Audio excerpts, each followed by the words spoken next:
మీ ఎలాంటి వ్యాపార ప్రకటనలకైనా వెంటనే మా ఛానల్ సంప్రదించండి. అందరికీ నమస్కారం. నేను శిరీష. ప్రస్తుతం మనతో పాటు ఉన్నారు ప్రముఖ ఆధ్యాత్మికవేత్త, జ్యోతిష్య పండితులు, త్రిపుర సుందరి పీఠం దైవాజ్ఞ రమా శర్మ గారు. గురుగారితో మాట్లాడదాం. నమస్కారం గురుగారు.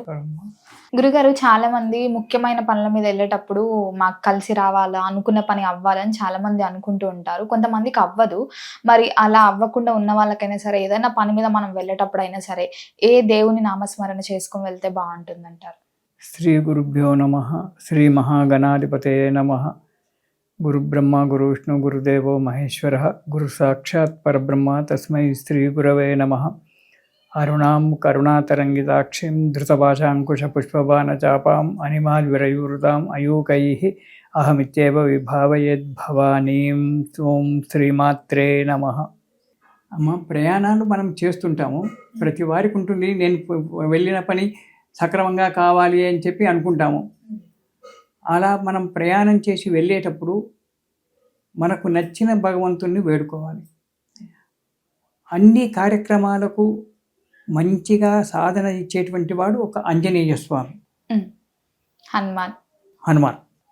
కాకపోతే ఆంజనేయ స్వామిని మనం కాలు బయట పెట్టే ముందు ఆంజనేయ స్వామిని అంజనేయం మహావీరం బ్రహ్మ విష్ణు శివాత్మకం అరుణార్క ప్రభం శాంతం రామదూతం నమామ్యహం అనేటువంటి ఒక మంత్రం కానీ, నువ్వు ఏ కార్యక్రమం ఏదైనా నీకు నీ ఇష్టం వచ్చిన, నువ్వు వెంకటేశ్వర స్వామిని తలుచుకో, శివుణ్ణి అనుకో, నువ్వు నీ ఇష్టం వచ్చిన భగవంతుడు నువ్వు స్మరణ చేసుకో, నో అబ్జెక్షన్.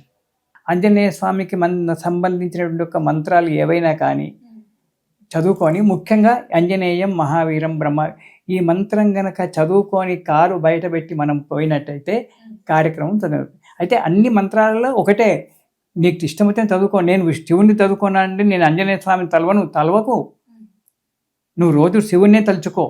కానీ ప్రయాణం చేసి గడప దాటి కారు బయట పెట్టేటప్పుడు మాత్రం ఒక్కసారి అంజనేయం మహావీరం బ్రహ్మ విష్ణు శివాత్మక అని చెప్పి ఆంజనేయ స్వామిని తలుచుకొని కారు బయట పెట్టు.